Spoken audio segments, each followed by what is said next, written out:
হাতে ছিল লাল সবুজ জার্সি গায়ে চাপানোর সব, বল হাতে ঘূর্ণি জাদুতে প্রতিপক্ষের উইকেট ঘুরিয়ে দেওয়ার তীব্র আকাঙ্ক্ষা। কিন্তু কয়েক বছরের ব্যবধানে সেই সম্ভাবনাময় বাঁহাতি চায়নাম্যান স্পিনারই বদলে গেলেন চট্টগ্রামের অপরাধ জগতের অন্যতম এক ত্রাসী। মোবারক হোসেন ইমন থেকে তিনি হয়ে উঠলেন শীর্ষ সন্ত্রাসী ডেভিড ইমন। যশোর সীমান্ত এলাকা থেকে সম্প্রতি আইনশৃঙ্খলা রক্ষাকারী বাহিনীর হাতে গ্রেফতার হওয়ার পর উন্মোচিত হয়েছে এই দুর্ধর্ষ সন্ত্রাসীর অন্ধকার অধ্যায় ও অপরাধ জগতের নিয়ন্ত্রক হয়ে ওঠার চাঞ্চল্যকর ইতিহাস।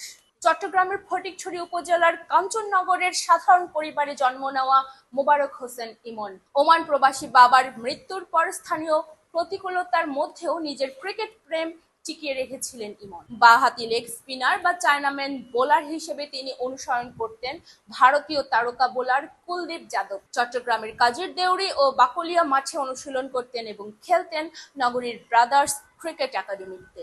আন্তর্জাতিক বা জাতীয় দলের ম্যাচ ও প্রশিক্ষণ চলাকালে চট্টগ্রামের স্টেডিয়ামে নেট বোলার হিসেবে সুযোগ পেতেন তিনি। জাতীয় দলে খেলার মতো শারীরিক দক্ষতা ও মেধা তার ছিল বলে জানান একাডেমিক কোচ আমিনুল হক। 2020 সালে করোনা মহামারীর পর থেকে মাঠে আর দেখা যায়নি ইমনকে। বিচ্ছিন্ন হয়ে পড়েন স্পোর্টিং ক্লাবগুলোর সাথে এবং ধীরে ধীরে ভিড়ে যান স্থানীয় কিশোর গ্যাং ও রাউজানের বালুমহাল কেন্দ্রিক বলয়ে। 2024 সালের রাজনৈতিক পট পরিবর্তনের পর চট্টগ্রামের আন্ডারওয়ার্ল্ডের ক্ষমতার নতুন সমীকরণ তৈরি হয়। এই সময় বিদেশে পলাতক চট্টগ্রামের শীর্ষ সন্ত্রাসী সাজ্জাদ আলী খান ওরফে বড় সাজ্জাদের সঙ্গে ঘনিষ্ঠ সম্পর্ক তৈরি হয় ইমনের। ছোট সাজ্জাদ কারাবন্দী হওয়ার পর রায়হান আলমের সাথে মিলে পুরো চট্টগ্রাম শহর ও জেলায় বড় সাজ্জাদের সেকেন্ড ইন কমান্ড হিসেবে মাঠ পরিচালনা শুরু করেন ইমন। থানা থেকে লুট হওয়া আধুনিক অস্ত্রের সাথে পরিচিত হন।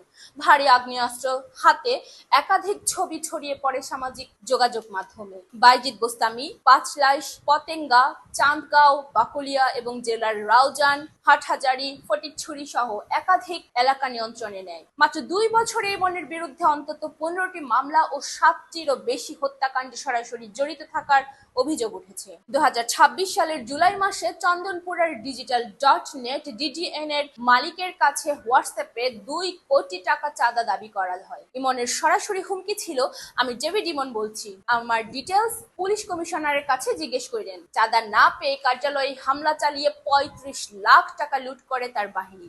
জিসির মোড়, মুরাদপুর, বাইজিদ এলাকার ইন্টারনেট ব্যবসায়ী ও রিয়েল এস্টেট খাতের উদ্যোক্তাদের কাছ থেকে 1.5 মাসে প্রায় 1.5 কোটি টাকা চাঁদা আদায় করে। বাকলিয়ার প্রাইভেট কারে জোড়া খুন 30 মার্চ 2025, পতেঙ্গা সৈকতে ঢাকাইয়া আকবর হত্যা 23 মার্চ 2025 এবং সরওয়ার হোসেন বাবলা হত্যা সহ একাধিক ঘটনায় তিনি প্রধান অভিযুক্ত।